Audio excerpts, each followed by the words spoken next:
Who's ready for a DIY countdown? I have been so excited about this video, wanting to share all of these projects with you guys. And there's also something else I've been really excited about for this video, and I will share that with you guys just a little bit later on. But we are going to count down my top 5 DIYs of 2024. You may have seen some of these, and if you are newer to my channel, you may not have seen these. Welcome back to my viewers that come and see me each week, and I hope you will consider subscribing if you haven't done so already. Thank you for stopping by Lavender and Lace. I'm Alicia. Please give this video a thumbs up if you enjoy these projects, and let's get started with the countdown.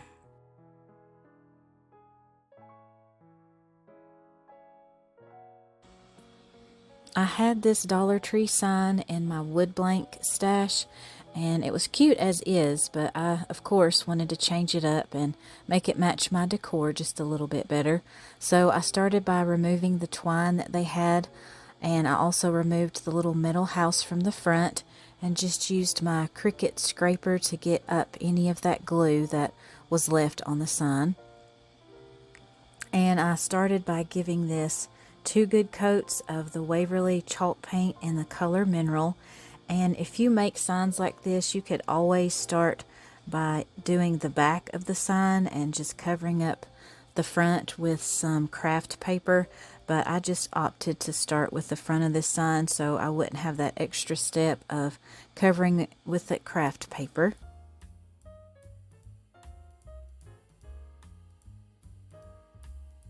And I also had some of these wooden hearts that came from the Dollar Tree in my stash. I picked these up around Valentine's Day, and these will be great for any other projects that you might want to do. And I used 4 of these, and I used different colors of chalk paint. I did a green, a blue, a pink, and a white, and those just represent the members of my family. And I also picked up some of these wooden laser cutout ornaments. These also came from the Dollar Tree, and I gave each of these a good coat of my Waverly antique wax. Just put that down and removed the excess with a paper towel. And I also used that same antique wax for my wooden word cutout. Just did the same thing there, just went over that with 1 good coat and removed any of the excess. And once that was dry, I went back in with some of the Snow White Waverly chalk paint and just did some distressing around the edges of both my family and the heart cutouts. This just gives it a little bit more of that farmhouse vibe that I like for my projects.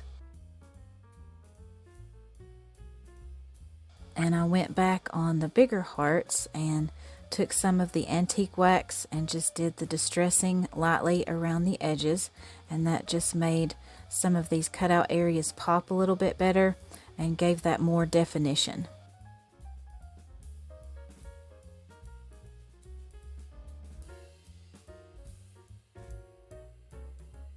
And once again, I am using a Chalk Couture silk screen transfer. This is the chicken wire design again. And as the same as in my previous project, you just fuzz that design before you put it down on your piece that you're chalking. And this is the bright white chalk paste, and I just used my squeegee and tried to work as quickly as possible so that paste wouldn't dry on my transfer, and just repeated the steps all the way down my sign. And I glued the laser cut ornaments to the top of each of the hearts.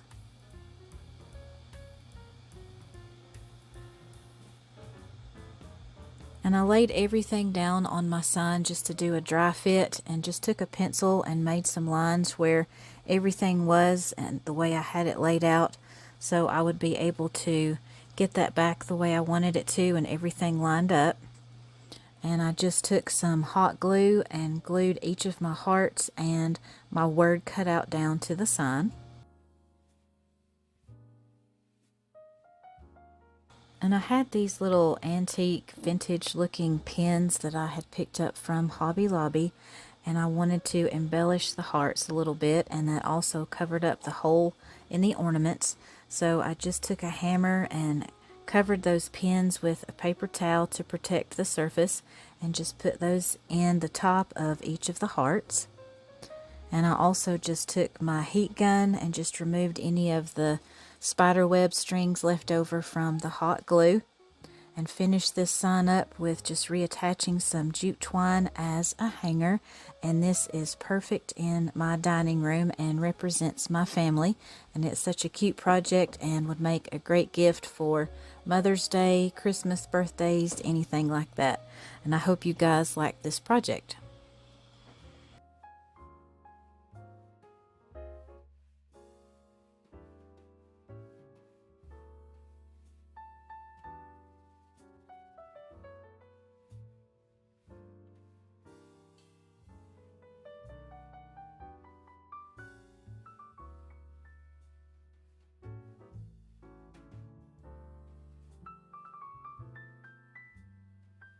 This video is part of the Everything 2024 Top Crafts collaboration. I was so excited and very grateful to be asked to join this. This is my first collab video ever, so that is super exciting as a YouTuber. This is hosted by Katie from Lady Red Crafting and Lisa from Our Gray House. There is a playlist linked in my description box as well, where you can find a lot of crafty content from very talented creators. And thank you for stopping by my channel if you are coming from one of theirs. And let's get back to the countdown.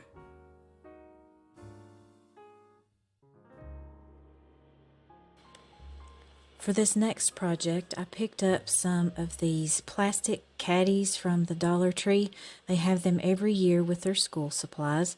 I just took those outside and gave them a couple of coats of this spray paint. That's one of my favorites to use, is the Hammered Rust-Oleum, and that color was dark bronze.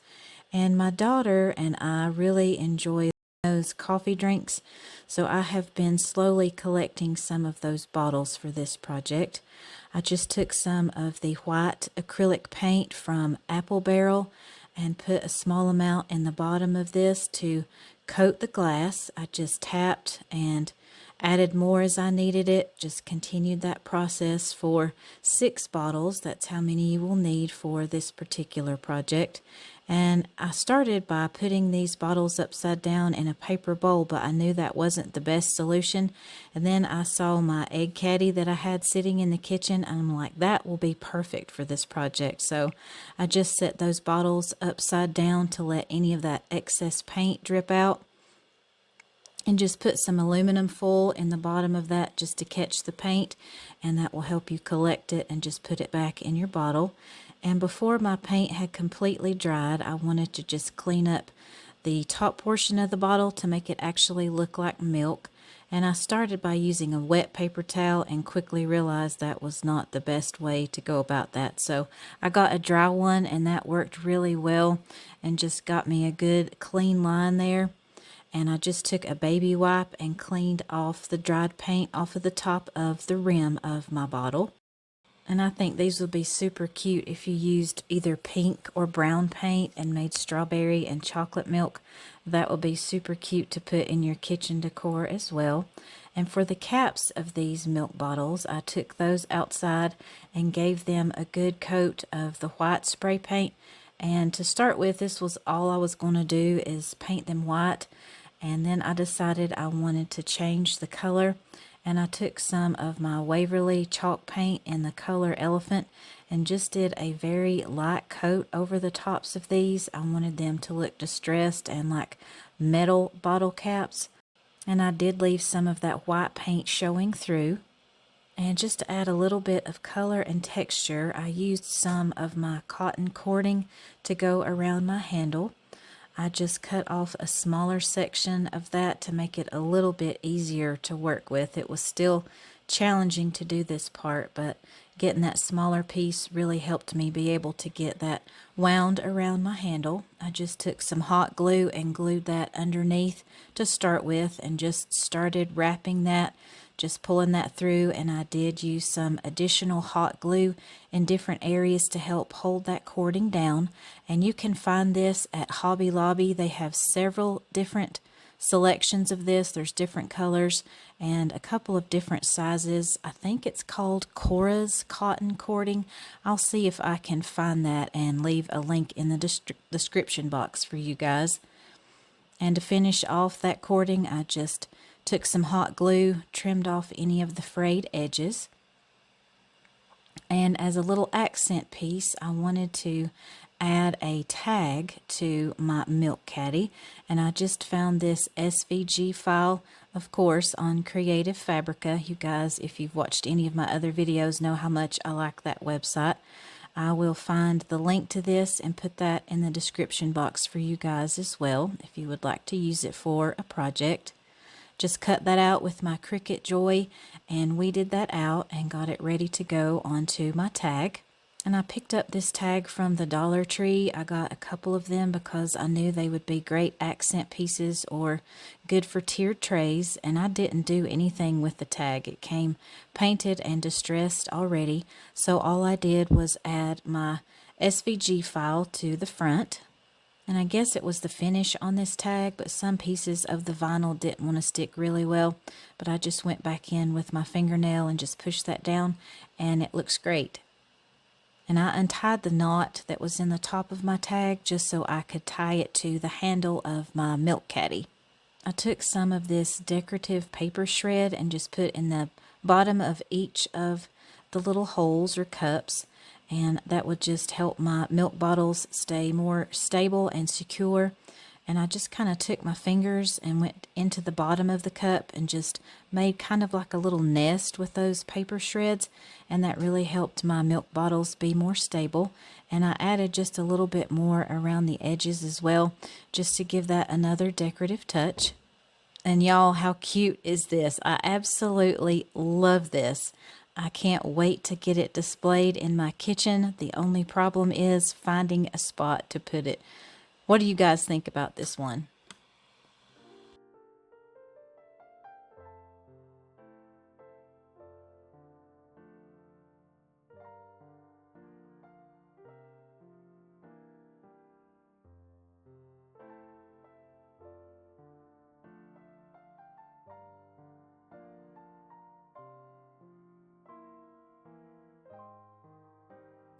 The end of the year is almost here, and I am getting closer to my goal of 3,000 subscribers, and I would love your help to hit that number. All you have to do is comment on this video, give it a thumbs up, and subscribe to my channel if you haven't already. And you can also share this video if you know someone else that would like this content. And I really appreciate your support in helping my channel to grow.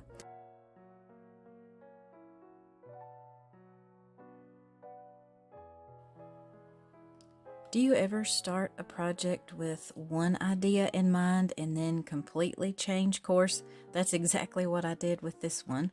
I started out by laying out these wooden planks that I had got from the Dollar Tree just to see kind of the placement that I wanted and to see if the smaller one would fit on the back. And while I was doing that, I just completely saw something different in my mind that I wanted to do with these. So I started with 4 of those longer wooden planks from the Dollar Tree and just used some of the wood glue, super glue, and some hot glue to attach those together.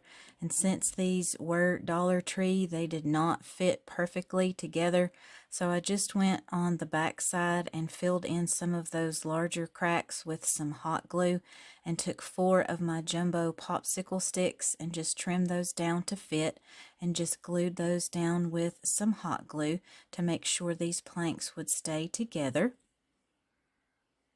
And then my assistant, my daughter Gracelyn, wanted to help with this project a little bit, so she helped by mixing up some paint colors to paint the bottom portion of this. And we just took some white and orange and some yellow and just mixed those together until we got a color that we were happy with. And then I just took that shorter wooden piece that's going to be the hat brim for my Scarecrow. That's what we're making. And then I just made some marks across the top to just give me a guide to go by while I was painting. And I just did, well, I did actually 2 coats on the bottom because we had mixed up enough paint to do that. And then I just took my Waverly chalk paint in the color Truffle, did one coat on the top and one coat on his hat brim. And then I looked up some Scarecrow faces on Pinterest and just got an idea of one that I wanted to do. And I just traced out his facial features with a pencil. Before we started painting, I just did his eyes, his nose, and his mouth. And then we just went in with some acrylic paint and filled in his eyes with the black. And my assistant is helping once again with this. You will kind of see us change in and out from doing some of these different steps. And I just used an orange acrylic paint for his nose. I wish I would have used my chalk paint. I did have to do 2 coats with this acrylic paint. And I'm sure if I would have started out with the chalk paint, I would have only had to do 1. And then I just took one of my black acrylic paint markers. These are the Artistro from Amazon. I will link those in the description box for you guys. I really like these paint pens. They work really well for small, fine details like this on your projects. And then I just went back in and put some smaller stitching lines across his mouth, and he's looking so cute already. I had so much fun with this project, and I know exactly who I will be giving one of these to as a birthday gift this year. And then I just took some white acrylic paint and a raspberry colored paint and mixed up a light pink for his cheeks. And I just took one of my small stencil brushes and just swirled that on lightly. And then just went back in with my white acrylic paint marker and just gave him a little bit of detail and highlights. And just used that black paint pen again and highlighted his nose and outlined that to give it a little bit more definition. And then I had some raffia that I had picked up from Hobby Lobby and just took some hot glue and glued that all across his forehead.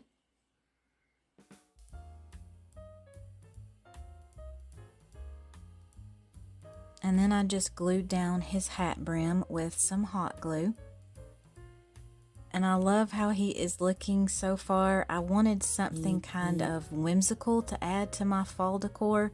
I didn't have anything like that, and I thought this would be a perfect touch. Then I just trimmed up his hair. I left it kind of longer on the sides and a little bit shorter in the middle, and I did leave a few longer pieces over his eyes. I just thought that made him look super cute. And initially I was not going to do any distressing on this piece. My daughter was like, no, just leave him as he is. He's super cute, but I just couldn't leave it alone. So I did a little bit of distressing on his hat. I just thought that gave it some more depth and dimension. And then I just played around with some things that I had in my stash to embellish his hat. I didn't want to do a lot because I thought he was pretty cute as is. But I had this leather leaf and an acorn in my stash that came from the Dollar Tree and just hot glued those down on the corner there. And then I just added a little bit of Spanish moss around that leaf and acorn, and then I just did a little bit more in that top right corner. And my Scarecrow is finished. He is so cute. I just thought he turned out really good. I had a lot of fun with this one. What do you guys think about him?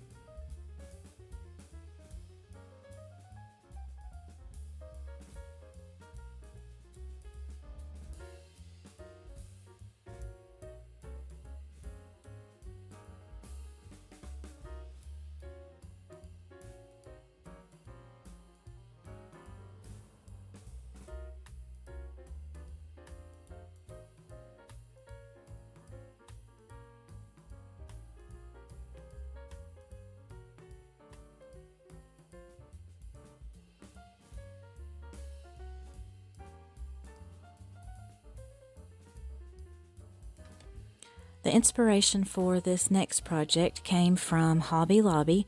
I love all of the pumpkins that they have every year for fall, all of the different textures and the different colors. And my favorite ones are the Sherpa pumpkins and also the sweater ones. And I thought I could recreate the sweater ones with some finds that I had picked up at my local thrift store. So that was the challenge that I gave myself for this project. And I found 2 sweaters that I liked. I just liked the different ribbing and the textures to these. I got a couple of different colors, and I started by cutting these down, removed the sleeves from both of them, and the other one that I didn't show you on camera was a cardigan, so the front was open on that one.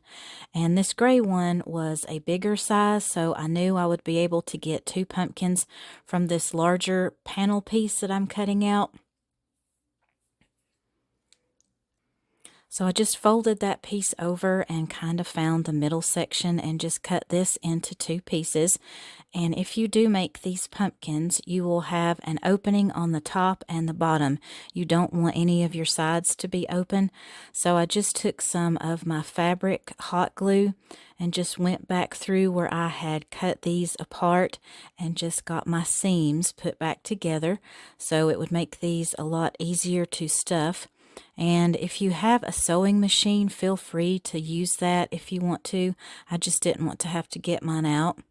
And then you will just bunch up the bottom and make sure that your fabric is still the wrong side out. Just take a rubber band and just close up the bottom of that, and this will become the bottom of your pumpkin. And I did the same thing with the sleeves. I just turned those wrong side out, and I actually wound up cutting the cuffs off the bottom of these. It just made it look a little bit nicer. Just take that rubber band once again and cinch that closed, and you can trim these as well if you need to. And then I just had some of the polyfill fiber stuffing. I just took small sections of that, kind of fluffed it up, just stuffed my pocket that I had made with my sweater piece, and I just kept stuffing that and shaping it until it looked like a pumpkin. I wasn't going for perfection here or having a perfectly symmetrical pumpkin. I wanted this to kind of look realistic. So I just kept playing around with that until I was happy with the shape. And you will do that same thing with all of your fabric pieces that you have for your pumpkins. And once again, you'll just take a rubber band to close that top, and that will become your stem. And to segment off my pumpkin, I just took some yarn, and feel free to use a coordinating color or one that is contrasting with your sweater color. And you will need to start with a very long piece of yarn, maybe not as long as what I'm showing here in the video. And I used a yarn needle, but you could use a dull needle as well. You'll just want a longer needle that will help you get that yarn through. And you'll just start making your segments on your pumpkin. I started by going up through the bottom of my pumpkin, and I went all the way around. So my first segments would be like from 12 to 6, and then my second ones would be from 3 to 9, and I would just continue to go up through the bottom, back down through the top, and just continue to make my segments that way. And once I had my 4 main sections, I just went back and did half of those, and I got 8 segments for each of my pumpkins.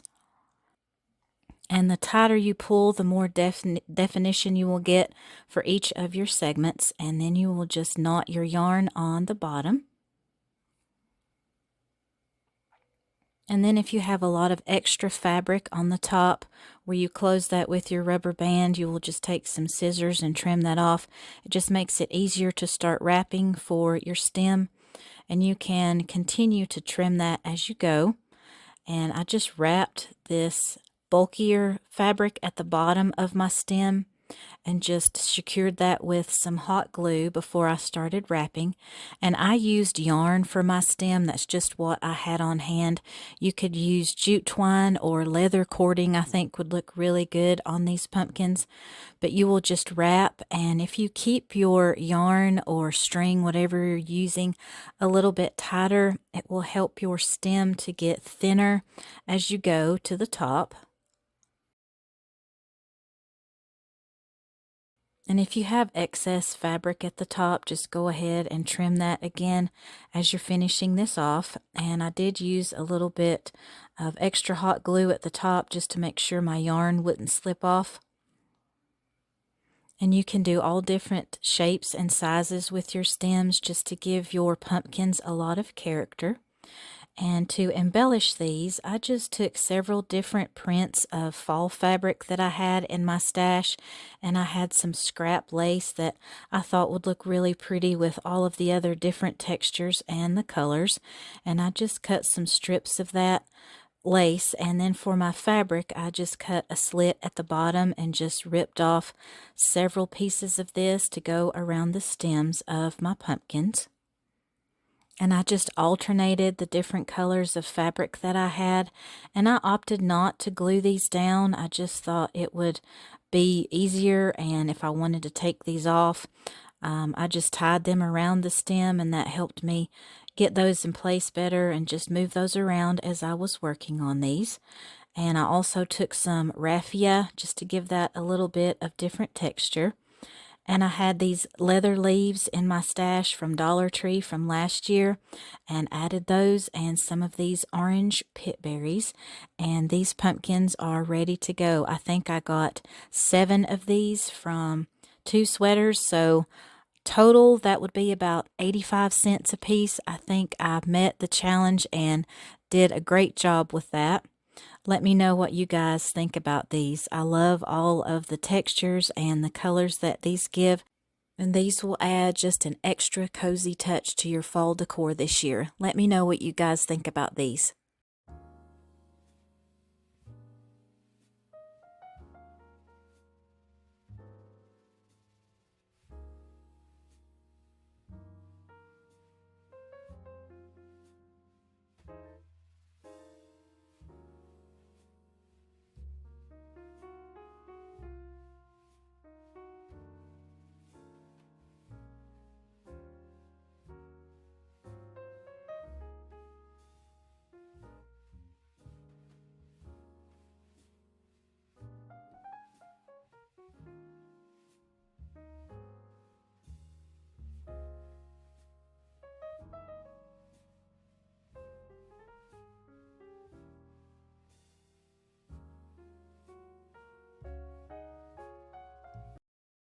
I had found this hat at Dollar Tree in their 4th of July section this year, and I grabbed it because I thought it would be the perfect hat for a snowman. And then I just paired that with this other Island Time sign that they had in the summer selection. And I just started this by removing all of those hangers, and I popped off that little band piece on the hat. And I have learned my lesson with these Dollar Tree signs with all of this glitter. I either cover them with craft paper like I'm doing for this one, or I take them out and sand all this glitter off. Otherwise, it just gets all over everything and I can't get rid of it. So to save myself a little bit of headache and time, I went ahead and covered both pieces with just some of this craft paper, and you can pick that up at the Dollar Tree as well. And I just used one of my trusty Elmer's glue sticks to get that paper attached to both of these signs. I like to have a lot of these on hand. I try to stock up on these when they have these in the back to school supplies, so be sure you grab those around the summertime. And I just grabbed several different colors of my Waverly chalk paint. I want to do the hat in the color ink, the circle in Snow White, and then I just did that band with my crimson. You could totally change out that color for the band, and this would transition easily into winter time if you don't want to do that red for Christmas. I did 2 coats of the white on the circle and 2 coats of the red for the hat band, and I just glued that back onto the front of his top hat.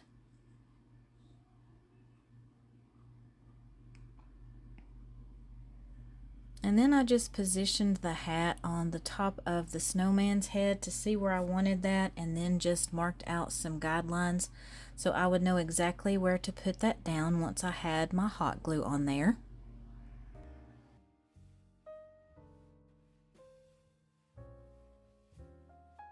And I had this frame from a canvas. I used the canvas for another project and I had just saved this. This one is a 16 by 20 size. And I just put my snowman's face behind that frame. And I had looked up some different snowman faces on Google and just picked out one that I thought was cute. And I didn't want him to look happy. I wanted him to look like he was looking through a window and wanted to be inside where it was warm. So I made his face look a little wistful or sad, I guess you would say. So I just traced that out, and then I just took some acrylic paint and I painted his eyes with the black, and then I just did his nose with the orange. And it took 2 coats of the orange to get the coverage that I wanted. And when you are painting, just keep in mind that the way you lay your brush strokes will kind of help your design look the way you want it to. So I kind of did curved strokes on the carrot nose to make it look more like a carrot. And then I just took a Sharpie and just traced out his mouth.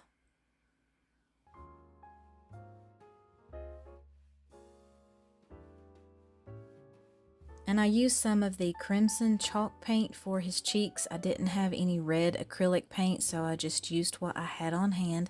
Just dabbed a little bit on my pinky, and it was a little bit too dark for me. So I just took a paper towel and wet that with just a little bit of water and kind of smudged that and buffed that color out just a little bit, and then just took a dry section of that paper towel and wiped off some of that excess water. So once I had my snowman face completed, it was time to work on the window frame of this project. I hope I can explain this process to you guys so it makes sense. I had a game plan in mind. I was just hoping that I could execute that and that it would actually work the way I thought it was going to. So I had this, a couple of these wooden dowel rods that I got from Hobby Lobby, and these are the square ones. So I just marked out kind of where I needed to cut these. I just laid them out over that wooden canvas frame and just marked out some lines and cut those down with my miter shears. I just did one long piece for the center, and then I took another piece and just cut that down into 2 smaller sections. And I took a piece of sandpaper and just smoothed down those rough edges where I had made my cuts.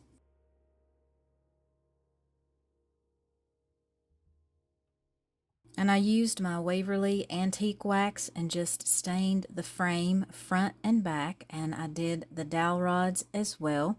And I just removed any excess stain with a paper towel. And I had asked my husband what he thought the best way would be to get this window, I don't know what you call this, the panes in, I guess. Not exactly sure the correct terminology there, but the way that he was telling me to do it was a little bit complicated. So this is how I decided to do it. It worked well for me, and so far it's holding and is pretty secure, and I'm pretty proud of the finished product. So once I had everything stained, I just laid those pieces down again and just put some marks around the outside of the frame. And I had picked up these tools in a wood carving set from the Dollar Tree. I used the round tip and the triangle blade as well on here. I just used a hammer also to get that round blade into the frame, and that just put kind of some score lines in there. And then I was able to use that triangle blade and just kind of carve out a notch. I did 4 of those for each pieces of my dowel rods. And while I was doing that, I would just periodically put my dowel rods in that notch just to make sure they were going to fit in. And to attach my dowel rods, I just used some wood glue, super glue, and some hot glue to secure those into place. And I did have to trim these up a little bit more while I was trying to get them put into the frame. I knew that if they were a little too long that they would break while I was trying to put those in there. And then for those side pieces, I used the wood glue, super glue, and that hot glue in the notch as well, and then just a little bit of hot glue on the end to glue that to the centerpiece. And to make sure these were not going to come off that centerpiece, I did put a little bit of extra hot glue on the back of those. And then I just laid it out over the face once again to see where I wanted to glue that down. There were parts of this where it was not sitting flush with my snowman, so I wanted to be sure that I got the hot glue in the right places so it would hold.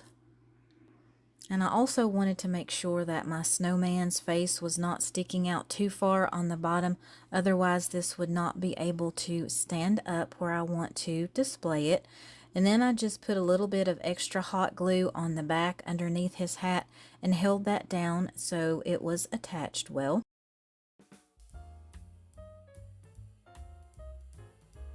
And then I just took a couple of these small wood planks that you can get in a pack from the Dollar Tree, just glued 2 of those together using my small popsicle sticks. I used my Waverly chalk paint in the color plaster and did just 1 coat on that. And these wood beads were kind of an afterthought, but I thought this just needed a little bit of decorative touch to this sign, so I just glued 1 in each of the 4 corners and just painted those with that Waverly chalk paint as well.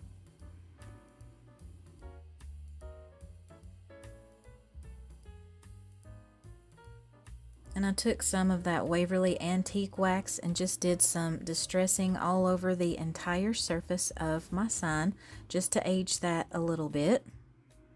And it just also helps those wood beads kind of stand out from the background and just give this a little bit more texture. And I cut out this phrase or decal, whatever you want to call this, with my Cricut Maker and just weeded that out and got it ready to go. I used my favorite paper transfer tape. I get this from Expressions Vinyl. You can also find this on Amazon as well.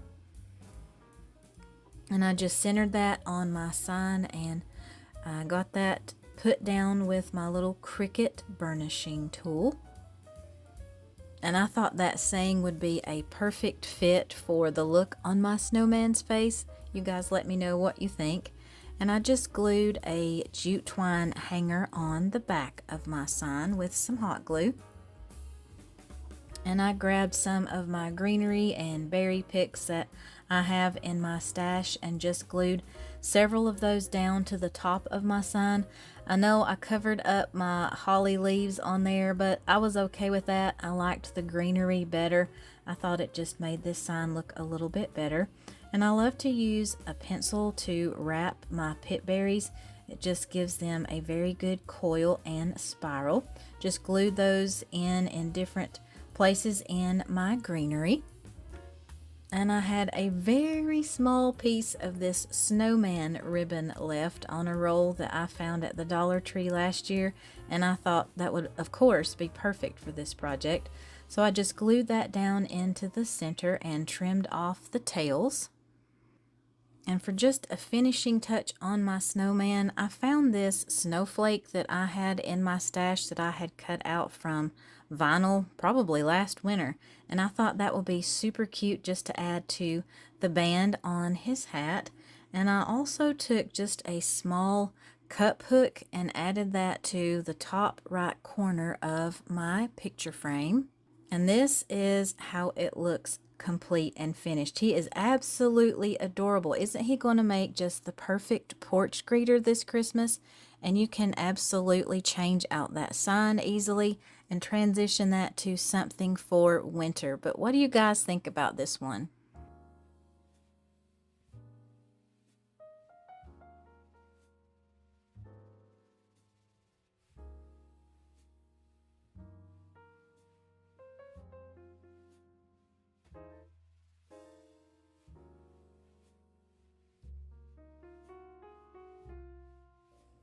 Thank you so much for watching today, and I hope you enjoyed this DIY countdown, and I hope these will give you some crafty inspiration for some projects to do in 2025.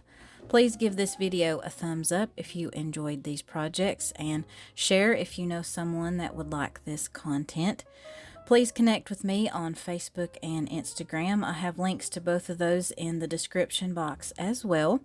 And this will be my last video for 2024, but I have a lot of fun projects planned for next year. And my next video will be out on January the 7th. So make sure that you are subscribed and click that notification bell so you don't miss any of those new videos. And I will see you guys in the next one.